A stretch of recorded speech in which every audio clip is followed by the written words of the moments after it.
Hey, what's up there, YouTubers? Judgement Synergy coming to you guys today with another quick deck tech update. So, today we are revisiting another update for a list that I like to play time and time again for Standard. So, it is Esper Planeswalkers, and you guys know, if you've been following me for a while, that I like to play this deck every Standard season, and it's one that I always try to play. So, this is just going to be a small update on some things that I like to change out and some stuff that I added in. Not much has changed from it, but we're still going to take a look at it. This is post M13, and I really can't say that I added anything in from M13 into this deck, but this still is how I'm running it now. So we're going to break this down, but before we get to doing that, if you guys have any suggestions for decks that you would like to see, please leave it in the comments below. So, like any deck tech, first off, we're taking a look at the mana base. So here we have Darkslick Shores. So this is going to be a playset so that we have black mana early on, especially during the first 3 turns. So it's the only Scars land that we have, and it's a playset. We have Drowned Catacombs as a 3-of in the deck.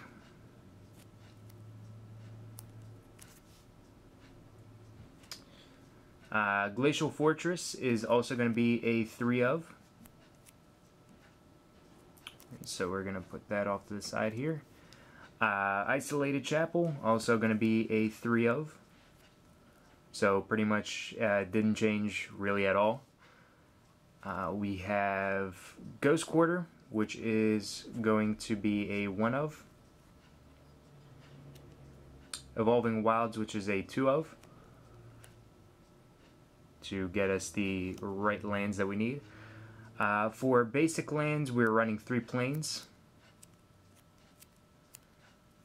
And all nice and shiny ones.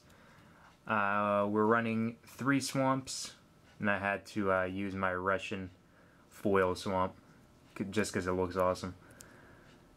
And 2 islands, and I don't know how, but I don't have any foil islands, which kind of made me sad, but I'm still using my Zendikar ones. So 24 lands for the mana base, pretty solid. It's a little bit greedy whenever it comes to playing a control deck, but we're also running Solemn Simulacrum, so we kind of make up for it. Alright, so now we're pretty much taking a look at everything else in the deck. So first off, we're starting off with the Planeswalkers that we like to use. So Karn, our 7-drop Planeswalker, lets us exile things, which is kind of the big thing about him. You can just exile stuff, and that's why you really want him in this deck. The resetting the game really isn't necessary unless you're really close to losing. But even the +4 that he has is still pretty good, getting rid of your opponent's options that they may have in their hand. But once Karn hits, if your opponent can't deal with him, it's pretty much game over. So 1 Karn. We have 2 Tamiyo, so 5-drop Planeswalker, double blue, 3 generic. 4 loyalty, +1 lets you tap target permanent and does an untap during your during its player's untap step. And the -2 is draw cards equal to each untapped creature target player controls, which sometimes actually we use it for our own creatures and just target ourselves and draw cards. And the -8 gets us an emblem for whenever something is hitting the graveyard, we can put it in our hand instead, which is pretty awesome. But ultimately, drawing cards off of her is nice. Tapping down stuff, your opponent's either threats, lands like Kessig Wolf Run, anything that could be an inconvenience. You just really don't want your opponent to be able to use it.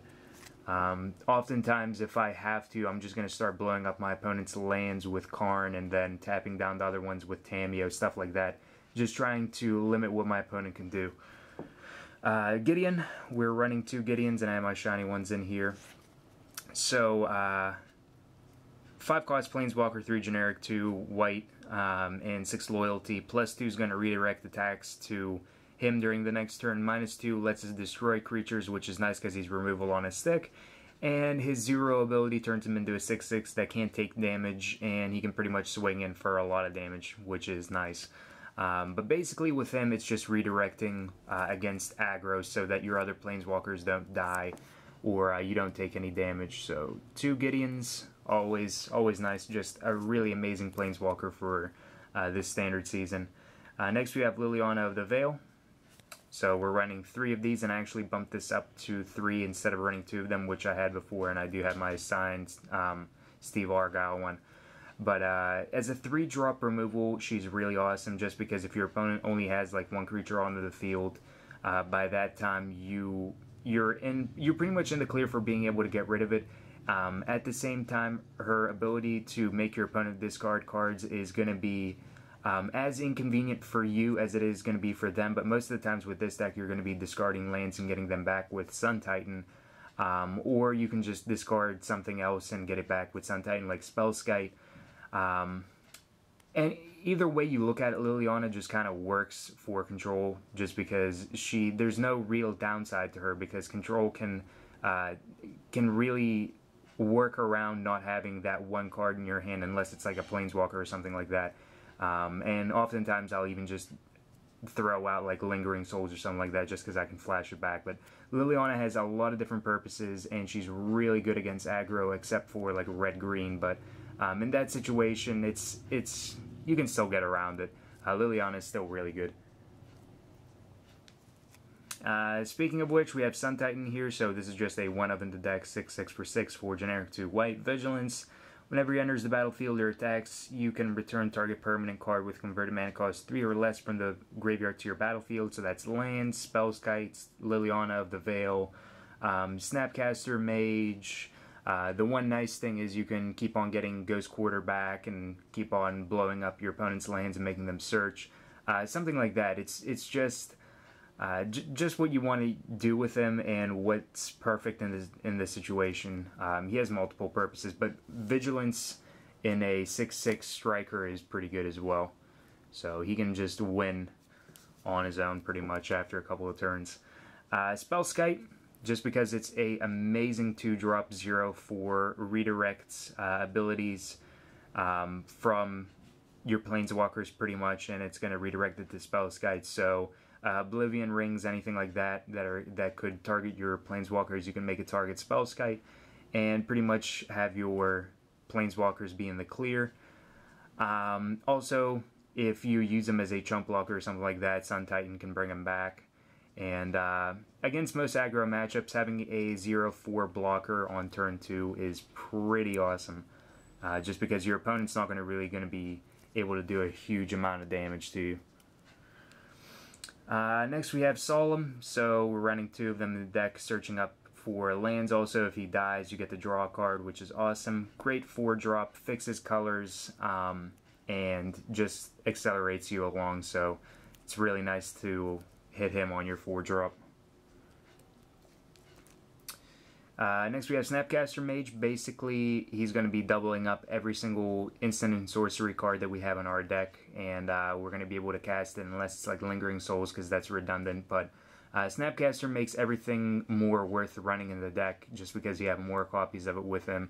Can be brought back with Sun Titan, also flashed in at the end of the turn, just to have a creature that's going to be swinging in, but most of the times he's flashed in for removal or things of that sort. So pretty much whatever cards you want to see again, you're going to be able to use them with Snapcaster Mage, even if it's like timely reinforcements to gain back some life or make more creatures.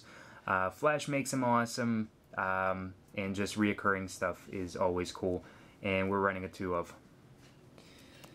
Next we have Ponder, and I have one of my Pokeball Ponders. And 3 regular ones, and I do plan on making more altars for them, but Ponder is just the best card draw spell that you could possibly have, just because it rearranges stuff and it helps with miracles. There's no reason why a deck that's running miracle cards in it should not be running Ponder. Think Twice and Forbidden Alchemy both are a risk with running them, and it just doesn't set things up the way that Ponder does, so you definitely need Ponder when it comes to control.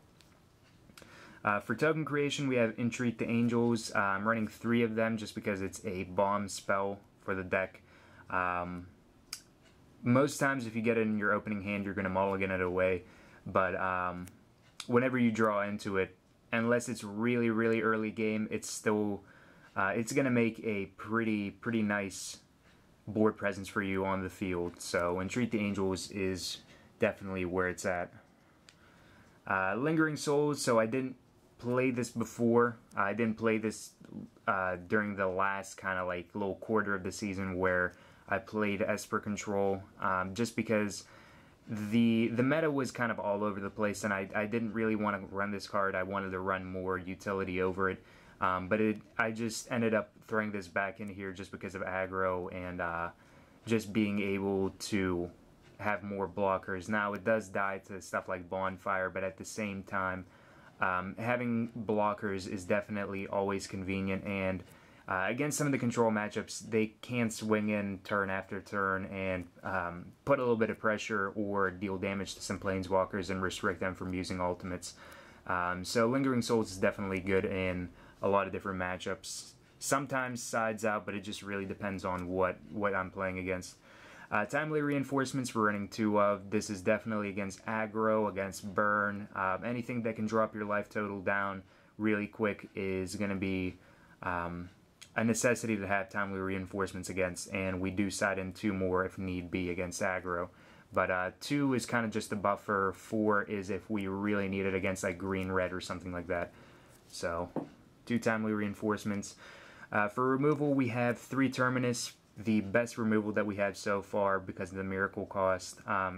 Even as a 6-drop, it's still really good just because you're not destroying stuff. Undying's not going to trigger, and it's still going to clear the field and put it on the bottom of your opponent's library. So Terminus is definitely really good. Even if like you have your Snapcasters, Spellskite, Solemn, stuff like that, or Sun Titan, it's not going to go to your grave, it's going to go to the bottom of your deck. So it's still kind of reassuring that even if your opponent just like it's back and forth, you may still see it at the end. So there's always kind of hope, but it really never happens.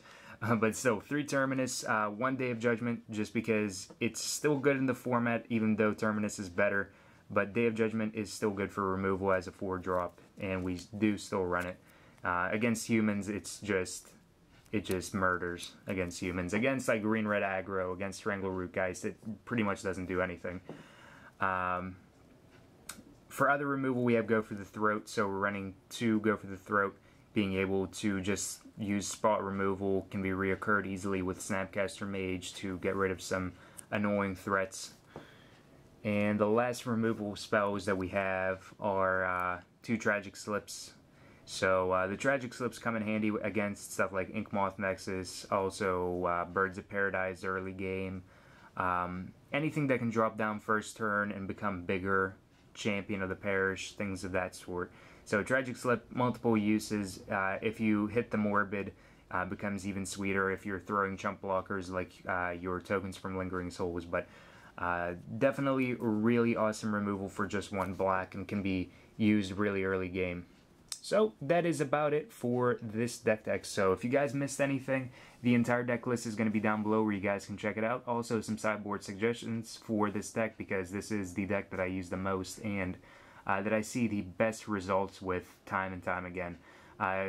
And if you guys have any suggestions for decks that you would like to see, again, just leave them in the comments below and I'll take it into consideration. If you guys enjoyed this video, please be sure to like, favorite, and subscribe to show some support for the channel. And I'll be back with more Magic the Gathering videos. As always, thank you guys for watching and have a wonderful, fun-filled Magic the Gathering day.